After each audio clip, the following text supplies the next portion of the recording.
الحمد للہ نحمده ونستعینه ونستغفره ونعوذ باللہ من شرور انفسنا ومن سیئات اعمالنا۔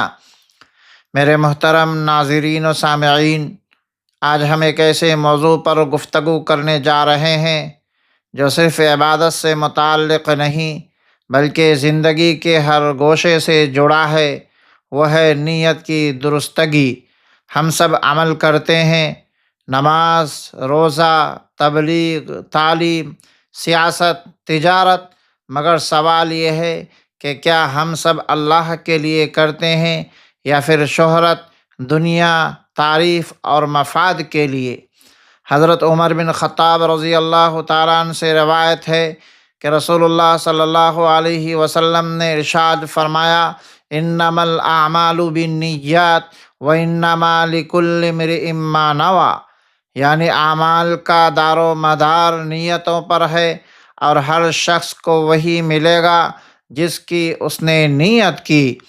یہ حدیث ہمیں بتاتی ہے کہ اللہ تعالیٰ عمل کے ظاہری شکل نہیں دیکھتے بلکہ دل کی کیفیت اور نیت کی خلوص دیکھتے ہیں۔ قرآن کہتا ہے، انما یتقبل اللہ من المتقین، یعنی اللہ صرف پرہیزگاروں کے عمل قبول کرتا ہے۔ یہاں بھی تقویٰ دراصل اخلاص نیت سے جڑا ہے۔ جس کے دل میں دکھاوا ہے، اس کے عمل کا ظاہری وزن چاہے جتنا ہو، اللہ کے یہاں وہ کھوکھلا ہے۔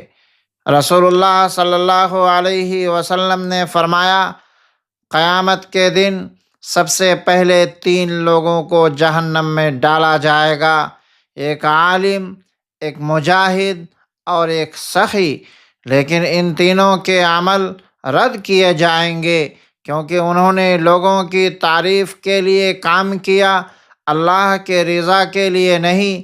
سوچئے، اگر علم، جہاد اور صدقہ جیسے اعمال صرف نیت کی خرابی کی وجہ سے برباد ہو سکتے ہیں تو ہماری روزمرہ کی عبادات، ہماری دعوتی یا سیاسی کام کس قدر محتاج اخلاص ہوں گے۔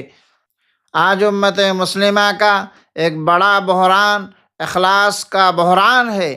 مسجدیں بن رہی ہے مگر نیت میں مقابلہ ہے، مدارس قائم ہو رہے ہیں مگر نیت میں نام و نمود ہے، سوشل میڈیا پر دینی کام کر رہے ہیں مگر نیت میں ویوز اور فالوورز کی چاہت۔ ہم میں سے ہر ایک کو اپنے دل سے سوال کرنا چاہیے کہ میں یہ کام کس کے لیے کر رہا ہوں۔ اگر ہم صرف اللہ کے لیے کریں تو ہماری چھوٹی سی پوسٹ، چھوٹی سی خدمت بھی بڑی عبادت بن سکتی ہے، لیکن اگر مقصد صرف شہرت ہے تو لاکھوں کے سامنے واز کر کے بھی ہم خالی ہاتھ رہ جائیں گے۔ آج مسلمان قیادت ہو یا دینی تنظیمیں، اگر نیتوں میں خلوص پیدا ہو جائے، اختلافات، حسد اور تفرقہ یہ سب ختم ہو جائے، لیکن جب نیت میں اقتدار، منصب اور خود نمائی آ جائے تو عمل بظاہر بڑا ہوتا ہے مگر روح مر جاتی ہے۔ اسی لیے اولیاء کرام فرماتے ہیں، نیت دل کا عمل ہے، جو نیت کو درست کر لیتا ہے اللہ اس کے عمل کو قبول کر لیتا ہے، چاہے وہ کتنا ہی چھوٹا کیوں نہ ہو۔ ایک بزرگ سے پوچھا گیا، حضرت آپ کو کیسے معلوم ہوتا ہے کہ عمل خالص ہے یا نہیں؟ فرمایا، جب تعریف سے خوشی اور تنقید سے غم نہ ہو، سمجھ لو کہ نیت خالص ہے۔ اسی طرح ایک شخص حج کے سفر پر گیا مگر نیت صرف دکھاوے کی تھی۔